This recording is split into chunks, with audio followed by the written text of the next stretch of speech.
네, 안녕하십니까. 네, 최창호의 주거 토크 세 번째 시간이 돌아왔습니다. 왔다네. 최창호가 왔다네. 그냥 한번 해봤습니다. 예. 이걸 하나 좀 들어 보이고 싶은데요. 네네. 요거를 한번, 이렇게 잡아 주실 수 있으면, 감사하겠습니다. 네. 이게 저 수치가, 맨 위에, 어떻게 되어 있습니까? 847. 그 다음에 14만. 그 다음에 20만. 그 다음에 또 55만. 그 다음에는 120만. 네, 여기까지 일단 보겠습니다. 그 847이라고 하는 맨 위에 이 숫자 혹 보이십니까? 예, 너무 작죠? 847이 무엇을 말할까요? 네. 그리고 14만은 또 무엇을 말할까요? 20만은 무엇을 말할까요? 물론 짐작하신 분도 계시겠습니다. 이게 바로 지난 대통령 선거 때 박근혜 대통령이 행복주택 20만 호 공약을 한 겁니다. 20만 호 공약이었는데 조금 지나서 14만 호로 확 줄였어요. 그리고 또 유수지나 뭐 철도 부지에 짓겠다 이런 계획을 거의 철회를 했습니다. 그리고 매우 싸게 뭐 반값 뭐 이렇게 뭐 싸게 이렇게 하겠다 이제 이랬는데 이것도 지금 80%대나 아니면은 뭐 조금 더 낮게 이렇게 보급하겠다고 합니다. 근데 이제 박근혜 정부가 지금 임기가 3년이 좀 더 지났지 않습니까? 그 847이라고 하는 이 숫자는 작년까지, 그러니까 박근혜 대통령의 그 임기 3년 내내 행복주택 보급한 숫자가 847호밖에 안 된다. 이런 이야기입니다. 20만 호 공약을 하셨는데 그걸 언제 지금 하실 건지, 임기 내에 하겠다고 되어 있는데 이 나머지를 어떻게 할 건지 정말 저도 궁금합니다. 그런데요, 이제 또 정부 LH 그쪽에서 홍보해 놓은 거 보면 이렇게 나와 있습니다. 847 이거는 2015년까지 보급하는 거고 내년에는 6만 호를 모집을 하겠다고 합니다. 그 만 호 자세한 내역이 지금 여기 나와 있습니다. 자기들 계획이 그렇다는 거죠. 그 다음에 2017년 이때는 2만 호를 보급을 하겠답니다. 그 다음에 2018년도에는 3만 호를 보급하겠다고 합니다. 그러면 여기 임기 꽉 찹니다. 5년 꽉 차죠. 근데 그래서 자기들이 합계 낸 게 6만 847호입니다. 그러면 20만 호를 공약을 했는데 자기들 스스로 지금 얘기하는 게 한 6만 호, 6만 1000호가 채 안 되게 보급을 하겠다. 지금 이렇게 나오고 있습니다. 그러면, 3분의 1 토막 지금 난 거죠. 근데 이거도 될지 안 될지 모르는 상황인 것이죠. 제가 이런 말씀을 드리는 거는 공약은, 국민한테 약속한 거지 않습니까? 그러면은, 이것을 실현시키려고 무지 노력을 해야 된다는 뜻입니다. 왜냐하면 그 약속을 하고 표를 받았잖아요. 근데 표만 받고 그만둬버리면 그런 걸 갖다가 선거 먹튀, 론스타 여러분 기억하시죠? 론스타 이 먹튀 했다고 우리가 얼마나 많이 이야기하고 있습니까? 물론 정권들이 잘못해가지고 그렇게 된 것도 있습니다만 론스타 먹튀. 근데 이 표를 달라고 해가지고 이렇게 말을 하고 나서 행복주택에서 막 청년 주거 다 해결할 것처럼 했다가 지금 3년이 지났는데 이 3년 지금 된 시점에 847호를 보급을 지금 했다 이겁니다. 물론 거기에는 뭐 또 뭔가 사연은 있겠죠. 이제 하지만 약속은 반드시 지켜야 된다. 정치권에서 약속해놓고 안 지키면 그러면은 사실 뭐 민주주의 의미 없어지는 것이죠. 그거 믿고 투표하는 거잖아요. 그 투표 선거가 민주주의의 꽃이라고 하는 건데 그러면 선거날 그냥 속임수 당하고 이렇게 끝난다. 이런 말씀입니다. 또 한 가지는, 네, 이것도 이 다음에 말씀드릴 건데, 공공임대주택 120만 호 공약 이런 거 여러분 혹시 기억나십니까? 네. 기억 안 나시는 분이 많으실 거예요. 이게 바로 문제입니다. 유권자들이, 누가 얼마를 공약했나 모른다는 것이죠.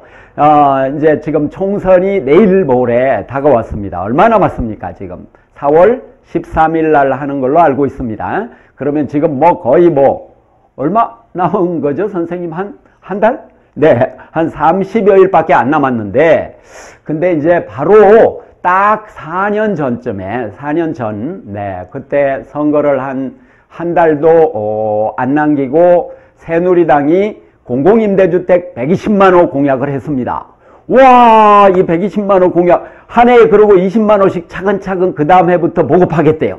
예, 그러면 벌써 3년이 지났잖아요. 그러면 60만 호가 보급돼야 됐고, 그리고 또 그 다음에 2년 동안 또 30만 호, 3년 동안 30만 호씩 해서 또 보급을 하겠다는 겁니다. 이제 그러면 20만 호씩 6년 나누어서 120만 호를 보급하겠다고 하는 것인데, 근데 공약만 하고 그냥 이거 완전 먹튀입니다, 이거.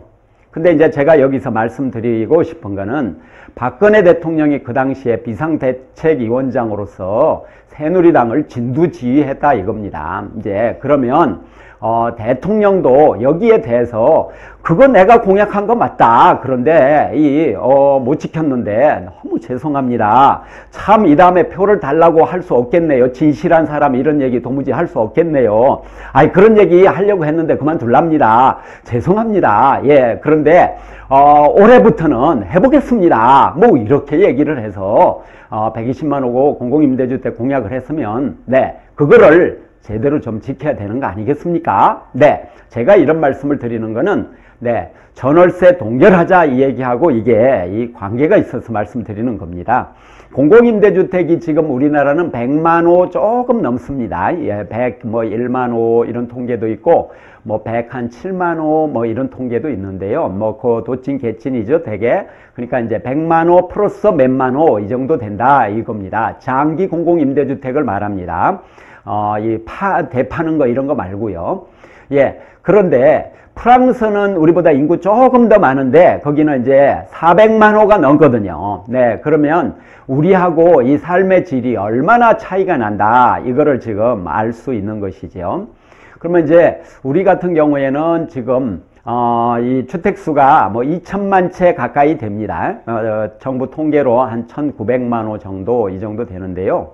그런데 그 중에 100만 호니까 사실 뿅아리 눈물 수준입니다, 이게요. 이제 그 정도 보급해가지고는 이제 거의 한부모 가정이나 또는 수급권자한테 우선권을 주는 경우가 많은데, 이제 그분들한테 기회를 주고 나면, 그리고 청년 좀 또 주고 나면 기회가 그냥 없는 겁니다. 그래서 일반 서민들, 저소득층, 또 이 평균 소득 이하로 있는 분들 1분위부터 5분위까지 아니면 1분위부터 3분위까지 공공임대주택 들어갈 기회가 없는 거예요. 그러니까 기회가 없으니까 사람들이 신청조차 하지 않습니다. 예, 공공임대주택은 이와 같이 보급을 약속대로 하지도 않고 실질적으로 보급하지도 않고, 그리고 보급하는 것도 이제 한부모 가정이나 수급권자한테 우선 보급하는 그런 내용이고, 정부가 지금 올해 11만 호 좀 넘게 보급을 한다. 작년에 그렇게 한다. 이렇게 말하거든요. 그런데 엄격히 말하면 거기에는 공공임대주택 아닌 게 많이 있습니다. 그거는 민간임대주택으로 들어가는 전세임대라는 게 있습니다. 전세금을 융자해 주는 것이죠. 융자해 주는데 그걸 갖다가 공공임대주택이라고 해요.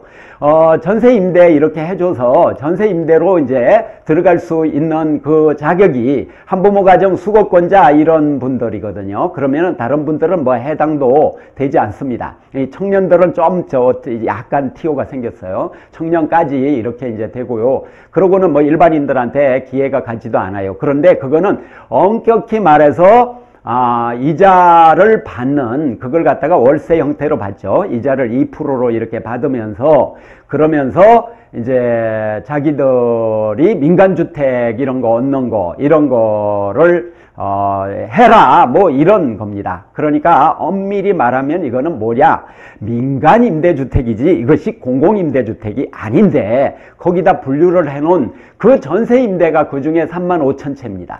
그러니까 이거 빼야죠. 또 그리고 이 뭐라고 합니까, 임대주택 중에는 또 그냥 저런 것도 있거든요. 이제 직접 가서 다세대 주택이나 다가구 주택 이제 이런 거를 사들여 가지고 LH나 SH공사 그래 가지고 또 임대 넣는 이런 것도 있습니다. 예. 이런 이제 임대주택 같은 경우도 또 한부모 가정이나 또 수급권자한테만 또 그것도 돌아가요. 그럼 뭐 인구 뭐 5% 이내라고 볼 수 있죠. 그러면 이제 그 위에 있는 인구 5%에서 10%, 10%에서 15% 또는 15%에서 30%, 30%에서 50% 이 대책이 없는 겁니다. 이 대책이 없는 이런 상황인데 바로 공공임대주택을 이와 같이 전체 주택의 5% 정도밖에 보급을 안 하니까 100만 채 정도밖에 보급을 안 하니까 민간 이른바 임대시장이 마구 폭등을 하는 요인으로 그게 작용을 하고요. 그리고 빚내서 집 사라 이러면서 막 박근혜 정부도 막 빚내서 집 사라고 막 부추겼지 않습니까? 마치 집을 사게 막 유도를 하는 것이죠. 빚 좀 빌려주지, 그리고 전세금은 막 오르게 내버려 두지. 그렇게 되니까 막 하염없이 올라가서 전세가율이 74%에 이르렀다 이겁니다. 이제 아파트 기준인데요. 그렇게 되고 나니까 결국은 어떻습니까? 74% 되면 이렇게 맨날 이사 다니고 또 올려달라고 하면 어떻게 하나 막 이러면서 집을 빚내서 사게 되겠죠. 그런 방향으로 이렇게 유도를 한 겁니다. 그러니까 지난 2009년 이후에 생각을 해보면 얼마가 올랐는지 아십니까? 전세금이 얼마가 올랐을까요? 여러분 얼마 올랐는지 체감이 아마 되실 거예요. 무려 60%가 올랐습니다. 예, 50%도 아니고 60%가 전세금이 올랐는데요. 그러면 전월세 상한제, 물가 상한제 이런 거 적용을 했으면 물가가 지금 1%대 오르고 있거든요. 그러면 뭐 넉넉 잡아서 10% 올랐을 거라는 말입니다. 그러면 세입자들이 그죠? 한 곳에 지속적으로 거주할 수 있는 계속 거주권을 보장받고 그 다음에 또 하나는 물가 중심의 이런 상한제를 적용을 했더라고 하면 그러면 결국 10% 올려주면 될 거를 그죠? 무려 60%나 올려주고 살고 있는 이게 이런 게 바로 민생 지옥입니다. 이게 이런 지옥에 살다가 보니까 목소리를 막 이렇게 내는 사람들이 생겼어요. 그 사람들이 청년입니다. 청년들이 뭐라고 합니까? 헬조선이라고 하지 않습니까? 헬조선. 그런데요, 저도 모르게 헬조선이라는 말이 나오거든요. 왜? 뭐 다른 거를 뭐 잘하고 못하고 이거는 일단 2차적입니다. 일단 뭐를 제대로 해야 되냐? 민생 문제, 민생에 관해서 제대로 이제 해야 된다는 것입니다. 그 진정한 민생이 뭐냐? 주거 문제, 건강 문제, 그렇죠? 이 건강권, 주거권, 그래서 이 건강보험 이 하나로 운동도 있잖아요. 건강보험으로 모조리 병원비 문제를 해결하자 이런 운동도 있잖아요. 그러면 건강 걱정이 없어진다. 요거 있고 교육도 이것이 반값 등록금은 해라. 고등학교 무상교육 해라. 이제 그리고 박근혜 대통령 공약이 고등학교 무상교육이 들어있고 반값 등록금 또 요거도 들어있습니다. 근데 고교 무상교육은 지금 하나도 하고 있지 않은 거로 알고 있어요. 적어도 작년까지 그런 상황이었습니다. 자, 그러면 교육비 비싸지, 주거비 비싸지, 의료비 비싸지, 뭐 그리고 일자리는 불안하지, 비정규직은 뭐 만연해 있지, 뭐 어떻게 살라는 거냐, 이런 아우성이 터져 나오지 않으면 이게 오히려 사람 정신이 다 죽은 것이죠. 그래서 그 아우성이 지금 터져 나오는데 헬조선 얘기했다고 또 비난해요. 또 정치권에서. 헬조선 그런 소리 하지 말고 네 처지에 맞게 직장 잘 찾아가서 살아라 막 이렇게 말하거든요. 근데 이제 최근에 이제 이 전세 이거 월세 이제 너무 올라서 못 살겠다. 이제 더 이상 올려줄 여력도 없고 집이 또 뭐 오른다는 전망도 없는데 막 또 뭐 그런 분위기에 막 휩쓸려 가지고 빚내서 집 살 수도 없고 이런 지금 상황에 이제 몰려 있어 있는 사람들이 지금 세입자 예비 세입자거든요. 이제 그러면 이제 이분들이 어떻게 생각할까? 자포자기 아니면 정부한테 그래도 또는 정치권의 국회의 목소리를 또 내는 걸 겁니다. 근데 이제 목소리를 나름 이렇게 내는 게 헬조선이 된 거예요. 그런데 또 헬조선 이게 자포자기 이렇게 돼서는 안 되잖아요. 네.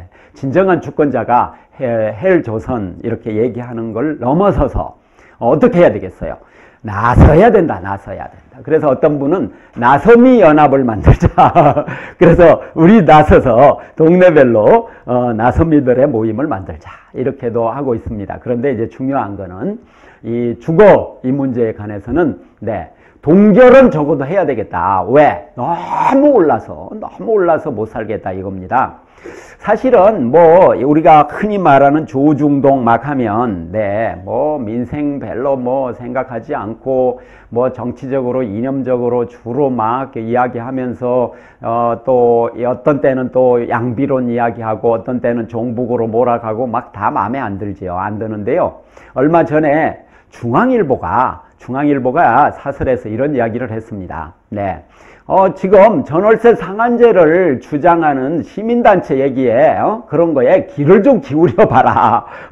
그래서 우리는 중앙일보 잘한다 이제 이렇게 얘기했는데 지금 이 보수적인 신문도 지금 그런 얘기를 합니다. 이제 중앙일보 같은 곳은 뭐라고 얘기하냐? 이제 민생이 너무 악화되니까 전월세 이거 너무 오르니까 저 집을 가지고 있거나 건물을 가지고 있는 사람한테는 이게 좋지만 우리 사회 전체로는 이것이 엄청나게 악영향을 끼친다. 왜냐하면 소비도 안 되지. 소비가 안 되니까 경기가 안 돌지. 뭐 이렇게 돼가지고 이 무슨 재생산이 되며 한국 경제의 앞날이 이게 되겠냐. 이제 이런 논조로 이야기를 하면서 또 민생 얘기도 또 약간 얘기를 하긴 했습니다. 뭐 조선일보조차도 임대료 폭등에 대해서 굉장히 우려를 하고 있거든요.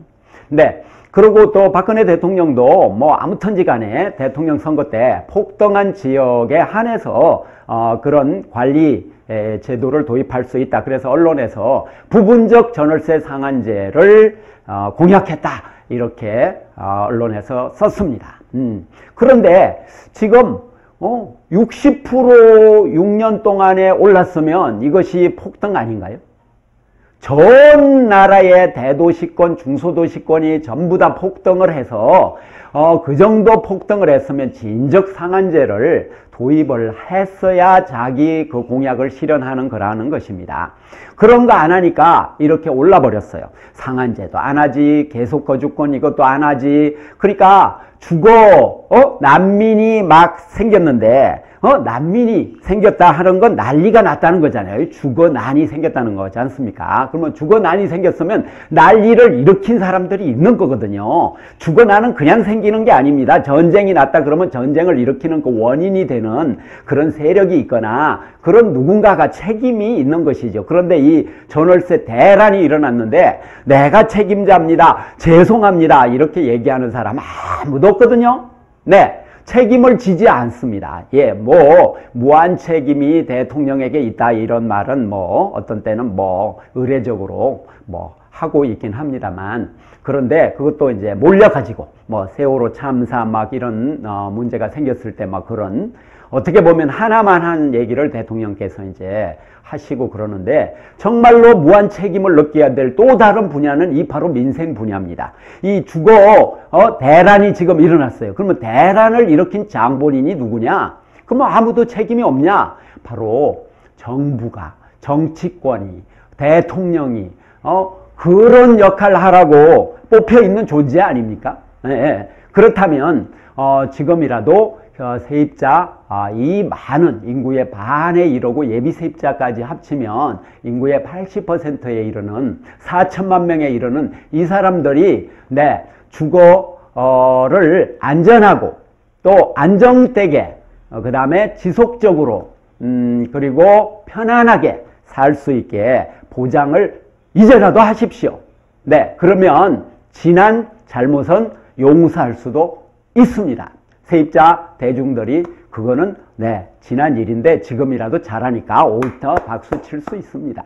근데 지금 아무것도 안 하고 있잖아요. 정쟁만 죽으라고 하고 있고, 북한하고 쌈박질만 하면서 민생 문제 다 지금 묻히고, 그리고 무슨 개혁입법이다 하는데 그 개혁적인 게, 조금은 있겠지만, 대부분은 해고 쉽게 하고, 이 민생과 역행하는 거거든요. 네. 지금 사실 할 말 많습니다. 비정규직 이런 문제면 근본적으로 대책을 세워야죠.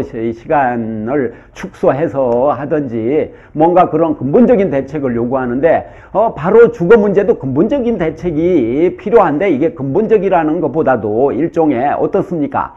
이 주거 문제 이것은 비정상적으로 정말 주거권을 파괴하는 이 제도와 또 잘못된 관행과 법이 있고 또 말을 그렇게 합니다. 대통령부터 그리고 장관까지 다 그렇게 합니다. 최경환 장관 이런 분이 어디 지금 진실한 사람들 감별사라고 하는데 이 양반이 전월세 상한제 얼마나 반대를 했습니까? 그렇다고 무슨 다른 대책을 내놓는 것도 아니에요. 다른 대책은 뭐냐면 공공임대주택을 한 해 30만 원씩 장기 공공임대주택 이런 걸 내놓으면 좀 해결이 되잖아요. 그럼 전월세 상한제 그거를 못하면 그거라도 우선 하면서 내가 이렇게 성의를 보이는데 전월세 상한제는 공론화를 위해서 좀 의견을 더 모으겠다 이렇게 얘기해야 정상 아니에요?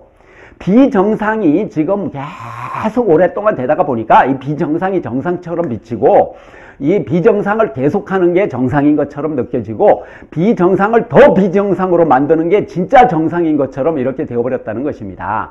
집이 뭡니까? 집을 부동산이라고 부르지 마세요. 앞으로 부동산 여러분 부동산에 여러분은 거기서 주무시고 또 거기서 세수하고 거기서 밥 먹고 거기서 출근하고 그리고 부동산을 생각하다 부동산으로 퇴근하십니까? 그러지 않지 않습니까? 예, 이 부동산이라고 집을 부르는 이것부터 그만둬야 됩니다. 집은 집입니다. 예, 안식처이고 우리들이 함께 고민을 나누고 등을 붙이고 서로 간에 가족 간에 유대를 맺고 또 이웃 간에 뭔가 교류와 연대를 맺고 주거 생태계 속에 중요한 그런 어떤 장소고 그런 공간이죠. 그런데 이것을 뭐라고 합니까? 부동산이라고요? 부동산으로 분류하는 사람들 이거 아닙니다. 이게 집이라고 하셔야 되고요. 근데 이 집은 사고 팔고 거기서 돈 남기고 또 투기하고 이런 시대는 이제 종을 딱 치고요. 사람 사는 걸로 가자고요. 그 사람 사는 걸로 가는 게 주거권 문제인데 이제는 전월세 이 문제가 올라도 너무 올랐거든요. 그죠? 올라도 너무 올랐어요. 예, 더 이상 올라면 어떻게 돼요? 완전 깡통 전세로 모두 그냥 다 침몰할 상황입니다. 지금 세입자여 정신 지금 바짝 차려라 이렇게 우리가 서로 외쳐야 될 때가 되었습니다. 그래서 전월세 이제 동결 이야기도 나왔고요. 제가 이제 한 2년 전에 어떤 인터넷 신문에서 저한테 거기 기자로 있는 분이 이렇게 말했습니다. 저한테 뭐라고 하냐면 제가 이제 주거 운동 한다고 좀 뛰어다니고 그러잖아요. 근데 저한테 뭐라고 하냐면 전월세 인하 운동은 안 하냐 이렇게 얘기를 했습니다. 인하 운동? 인하운동 이거 하면 되나? 그러면서 다른 사람한테 물어보니까 글쎄 이런 분위기가 좀 있었어요. 그런데 요즘엔 인하운동을 하라고 합니다. 인하운동을 해라. 그리고 전월세 동결운동을 해라. 이렇게 얘기합니다. 근데 이제 운동이 문제가 아니고요. 전월세 인하를 하지 않으면 세입자 대중들 이 2,300만 이 사람들 막 죽습니다. 진짜. 과장이 아니고 살 수가 없어요. 일자리는 불안하지, 노후도 불안하지, 등록금 또는 교육비 또 의료비 다 불안하지, 주거비 불안하지. 근데 거기다가 주거비 더 올라보세요. 어떻게 되겠습니까? 그리고 또 앞으로 부동산이 또 이게 말하자면 어떻게 될런지 부동산 시장 이런 거 알 수 없거든요. 이제 그런데 지금 보면 지금 전세가율이 이제 74% 그리고 이제 모든 연립이나 등등 이렇게 합쳐도 60% 중반대 이렇게 된단 말입니다. 근데 한번 여기서 잠깐만 생각해 보시면요.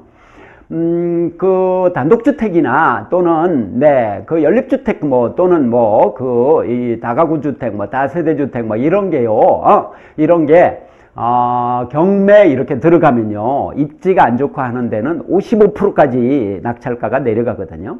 근데 전세가율이 65%예요. 그러면 이 10% 이건 누가 이걸 찾을 수 있겠습니까? 네. 근저당 설정 안 된 집도 지금 그런 사태에 세입자가 직면한다 이런 말입니다. 근데 거기다 내려보세요. 시가가 내려. 그러면 경매가 더 내려. 그러면 이제 깡통전세 천지가 된다 이런 말씀이시죠. 네. 그리고 그렇게 막 내리면 다가구 주택 같은 경우 또 어떤 분은 이제 못 내주잖아요. 또 그 사람이 이사 간다 그러는데 새로 들어오지는 않고 그러면 어떤 세입자가 자기 보전금 회수하려고 그 집을 몽땅 경매에 붙여버리는 경우도 있습니다. 그러면은 임대인도 피해가 또 당연히 또 오게 되는 것이죠. 바로 이제 이런 지금 상황이어서 전세가율 74%, 그리고 전국 전세가율 60%대 이거는 지금 상상할 수 없는 수준까지 전월세 가격이 지금 올라왔다는 것입니다. 그래서 지금은 인하를 점진적으로 좀 시켜줘야 적어도 한 해 1%라도 인하해가지고 10년 동안에 10% 정도라도 인하를 해줘야 이게 좀 깡통전세 확률도 그만큼 좀 줄어들고 좀 정상화된다 이런 말씀을 드리고 싶은 거죠.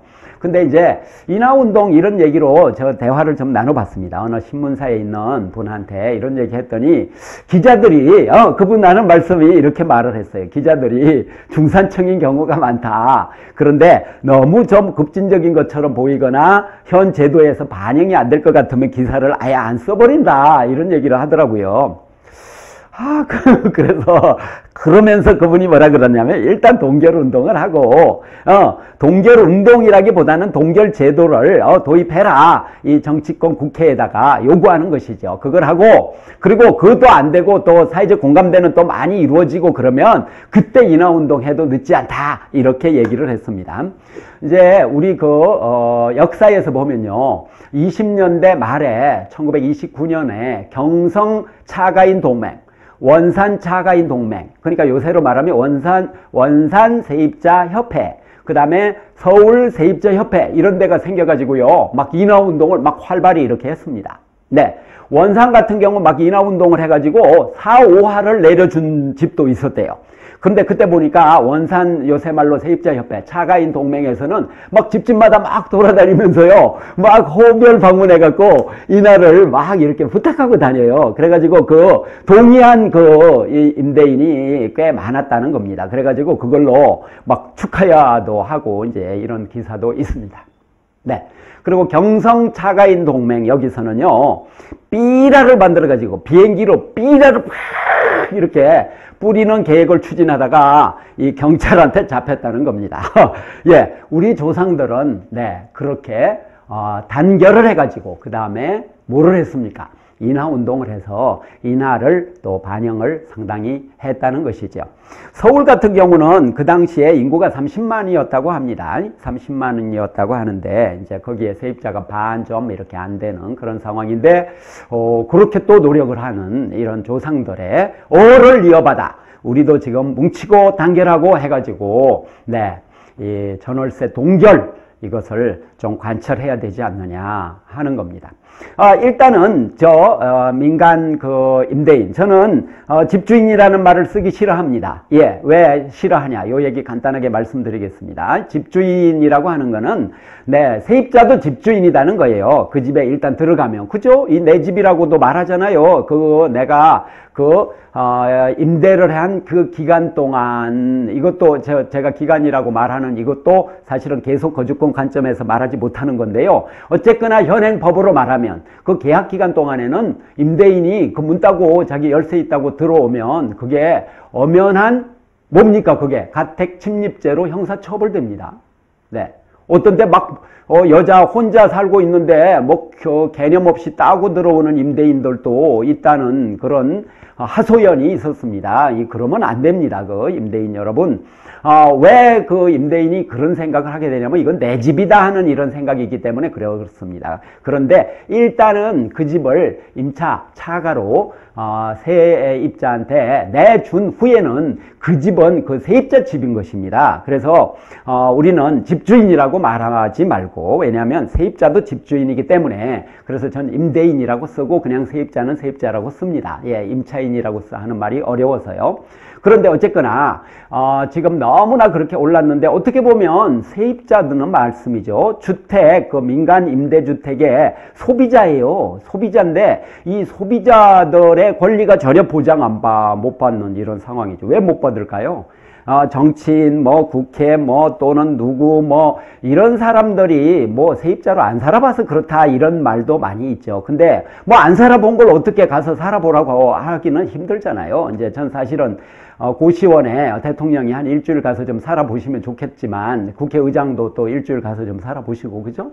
여당, 야당 대표 안철수, 문재인, 이런 분도 가가지고 좀 살아보고, 또 김무성 도원이 많다고 하는 그분도 가서 좀 살아보고 그러면 좋겠다는 생각이 듭니다만, 어쨌거나 실정을 모른다 그러면은 우리들이 집 문제로 고통을 받고 있는 사람들이, 세입자뿐만 아니라 예비 세입자 아니면은 집을 갖고 있지만 빌려서, 돈을 많이 빌려서 정말 고통받고 있는 이런 분들, 집을 걱정하는 모든 사람, 이제 앞에서 제가 말씀드렸듯이 밀양 송전탑 이런 문제로 걱정하시거나, 아니면 주차장 만든다고 막 나가라고 해서 고통받는 이런 사람들이 연대하고 손잡고 이렇게 해서 각자 필요한 일을 서로 이렇게 밀어주는 것이죠. 그러니까 용산 화성 경마장 거기에서 주거권 문제로, 주거 환경 문제로 고민을 갖고 있으면 이 많은 또 세입자, 예비 세입자들이 당신들 그러면 되겠냐 이러면서 한국마사에 철수해라, 그리고 그런 국가가 도박을 장려하면 되겠느냐, 그래서 주거권 파괴하면 되겠느냐, 이런 목소리를 함께 내주는 것이죠. 그리고 또 세입자들이 또 고통받으면 또 집을 가지고 있는 사람이지만 또 화상 경마장으로 고통받는 또 이런 분이 또 그 목소리를 또 함께 내주고, 또 전세 동결 이렇게 하면은 또 집을 가지고 있는 사람 중에 난 2년 동안 동결하겠다, 아니면 난 4년 동안 동결하겠다, 이렇게 일종의 커밍아웃을 하는 거예요. 아니면 좋은 의미의 그래서 그렇게 목소리를 또 내주는 방법도 있습니다. 임대인들께서. 이제 그런 방법이 있지만 제도적으로는 어떻게 하냐? 방법은 두 가지가 있습니다. 앞으로 4년 동안 동결한다, 6년 동안 동결한다, 10년 동안 동결한다, 이런 게 있을 수 있습니다. 그러면 동결을 하면 물가가 이제 오르게 되잖아요. 물가 지금 평균 한 1% 정도 오릅니다. 근데 이제 10년 동안 동결하자 이런 법, 5년 동안 동결하자, 아니면 2년씩 지금 계약 기간이 되니까 4년 동안 동결하자, 이렇게 하는 법을 대한민국 국회의원들이 절대 통과시킬 가능성, 그런 거 절대 없어요. 없는데 없더라도 국민들이 목소리 내는 건 중요하고요. 그리고 제도적으로는 몇 년 동결하자, 이제 이렇게 또 얘기하는 방법도 있지만, 다른 방법은 전월세 상한제를 도입을 하는 겁니다. 근데 그것을 물가 기준 상한제를 도입하는 겁니다. 그러면 물가하고 전월세하고 같이 가잖아요. 이렇게. 그러거나 상한만 정해놓으니까 어떤 분은 나는 안 올릴래 이러면 물가를 평균 못 따라가게 되는 거잖아요. 그렇죠? 그러면 이게 사실상 동결이라고 봅니다. 그러니까 전월세 상한 제도를 도입을 하는데 그것을 물가 기준으로 적용을 해라, 이제 이런 주장을 또 한편으로 할 수 있습니다. 근데 이제 제가 생각하기에는 대한민국이 전월세 이런 문제에 대해서 전세 난민을 구호하고 또 그분들을 또 지원하는 이런 입장이라면 10년 동결 또는 5년 동결, 또 2년씩 지금 되어 있는 기준으로 따지면 또는 4년 정도 이렇게 동결하는 입법을 왜 못합니까? 그동안 너무 올릴 때 가만히 다들 자빠졌더니 이렇게 하자고 하는 거 못한다 이겁니까? 예. 근데 사실은 제가 좀 과격해졌네요. 예. 어쨌거나, 가만히 자빠져 있으면 안 됩니다. 예, 안 되고, 그런데 그들이 가만히 자빠져 있을 수밖에 없습니다. 왜냐하면 대부분 자가를 가지고 있거나, 아까도 말씀드렸지만, 더불어민주당 이쪽 야당은, 부동산을 한 9억 이렇게 막 가지고 있고, 그리고 새누리당은 21억 이렇게 가지고 있는데, 그들이 임대인 입장에 설 수밖에 없잖아요. 그러면 우리는 사실 이런 주장을 해야 됩니다. 자, 인구 비례해서 국회를 구성하자. 세입자 인구가 45%니까 세입자로 45% 채우고, 자가를 가진 사람, 이런 사람 한 50% 되니까 50% 채우고, 다른 사람은 또 홈리스 이런 분으로 채우자. 이렇게 우리가 주장을 할 수 있고, 사실은 그렇게 구성돼야 실제로 국회는 변할 것입니다. 그런데 뭐 이렇게 얘기하면 소설 같은 얘기 하지 말라고 하겠죠. 근데 소설 같은 얘기 하지 말라는 말을 하지 말라고 말하고 싶습니다. 소설로 나왔는데 나중 현실이 된 거 굉장히 많습니다. 그렇죠? 우리는 소설을 써야 합니다. 이 소설을 써서 상상력을 불어넣고 우리 스스로 또 어떻게 하면 좋은가 또 생각해보고 토크해보고, 그죠? 전 토크해보자고 했잖아요. 네. 그렇게 토크를 해서 우리가 세상을 바꿔나가는데, 이 전월세 동결 이 토크를 막 하는 겁니다. 동네에 옆 사람한테 하고, 또 집 있는 사람들한테도 하고, 내가 집 있더라도 집 없는 사람한테도 하고, 집 있는 사람끼리도 얘기하고, 이렇게 자꾸 얘기하다가 보면 막 퍼질 거 아니에요. 그죠? 나비 효과라고 하는 것도 있지 않습니까? 막 퍼져나가면, 그러면 이제 국회의원들 뭐 후보로 나온 사람들도 그거 주장하면 나한테 표 되겠다 막 이러면 그 사람들 표 되면 뭐든지 하거든요. 네. 거짓말도 막 해가지고 막 하잖아요. 그런데 표가 실제로 되면 얼마나 나서겠어요. 그러니까 지금 세입자들이 단결하고, 또 직걱정하는 사람들이 단결하고, 이렇게 단결을 이렇게 하다가 보면 결국은 이 인구가 절대다수거든요. 이 절대다수가 이제 단결을 하면 어떻게 되겠습니까? 그러면 전세 동결되지요. 그리고 또 우리가 공론화해서, 아니면 우리가 뭐 세입자 국회 뭐 이런 거 여는 겁니다. 그냥 뭐 서민 국회 막 이런 거 여는 거죠. 열어가지고 광화문에 뭐 나와서 5명 나오든지 뭐 50명 나오든지 5,000명 나오든지 나와가지고 국회에서 딱 거기서 막, 또는 또 세입자 또 법원 이런 것도 우리가 뭐 만들 수 있죠. 이게 현행법에 뭐 혹시 또 이런 게 뭐 뭔가 또 내란 일으킨다 이렇게 될지는 모르겠습니다만 그런 의도 아닙니다. 민생 좋게 보아주세요. 예, 민생국회 이런 게 이제 돼야 되는데 이 서민들이 뭉쳐가지고 그런 공론의 장을 만들지 않은 거죠. 예, 우리 독립운동사 보면 1990이 아니고 1896년에 독립협회가 만들어져서 만민공동회를 열었지 않습니까? 만민공동회, 거기에 처음 발족식을 어디서 했는지 아십니까? 예, 독립협회 발족식을 어디서 했는지 아십니까? 네, 독립협회 발족식은 미 대사관 바로 앞에 거기서 했다고, 거기에 뭐라고 합니까? 문장, 이런, 비석이 서 있습니다. 자, 조상들이 그렇게 했듯이 우리도 그렇게 하면 됩니다. 이 토크를 자꾸 하다가 보면, 수다를 떨고 하다 보면, 전월세 인하, 그래, 우리 전월세 인하하자고 우리, 정치인으로 나온 사람한테 다 요구하자.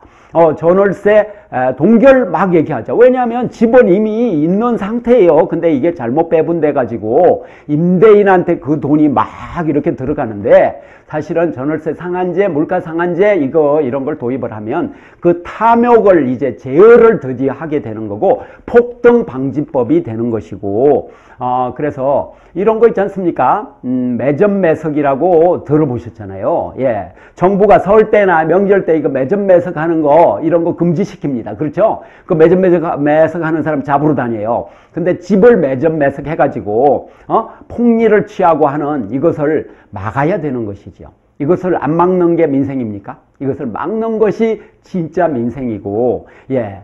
그리고 공공임대주택 공약을 했으면 지키는 것이 민생이고, 공공임대주택 지금이라도 제대로 보급해서 우리도 프랑스 수준이면 200만 호 좀 더 넘게 만들면 됩니다. 예. 그리고 1인 가구가 자꾸 더 분화되고 또 이혼율도 또 아무튼 좀 높아지고 그러기 때문에 집은 계속해서 더 필요하기도 하고요. 지하거주 이 사람들이 지상으로 올라오게 해야 되는, 구출해야 되는, 우리 또 그런 사명도 있잖아요. 네. 제가 얼마 전에 그 찜질방에 가보니까, 예, 아이 데리고 밤에 이렇게 가봤는데, 밤늦게는 그 찜질방에는 한 30명 정도가 와서 거기서 거주를 한다는 것입니다. 그래갖고 쫙 누워서 주무세요. 그래서 아이하고 함께 이렇게 다니기도 힘들었어요. 네. 바로 지금 주거 현실이 이렇습니다. 네. 이런 상황이기 때문에, 제가 오늘 네, 약간의 어떤 분은 뭐 과격하게 느꼈을지 모르지만 전월세 인하 이게 필요하다도 말씀드렸고, 그리고 오늘 말씀드리고 싶은 거는 전월세 동결입니다. 그러니까 앞으로 세입자 이런 분들하고 함께 공생을 이렇게 하는 삶이 좋잖아요. 그러면 이제 집을 가지고 있는 분도 나는 동결을 2년 동안 해야겠다 또는 4년 동안 하겠다 이렇게 좀 사인하고 하실 분이 있으면 네, 착한 임대인 또 좋은 일 하시는 분, 네, 이런 분으로 우리가 다 이렇게 박수칠 준비가 되어 있습니다. 예, 오늘은 전월세 동결을 우리가 하려면 어떻게 해야 되냐? 제가 일제시대 때 우리 선배님들이 했던 이야기를 한 이유가 그분들처럼 단결을 해야 이게 가능하다 이런 말씀을 드렸고, 그리고 소설같이 생각하지 마라. 이 인하나 동결이 소설 왜 이거는 삶이니까, 예, 너무 지금 힘드니까 깡통전세 막 되면 누가 책임집니까? 책임지는 사람 아무도 없거든요. 아무도 없어요. 그냥 깡통전세로 길거리에 나앉거나 임대료를 일정하게 떼이는 겁니다. 그래서 오늘의 메시지, 네, 전월세를 동결하자.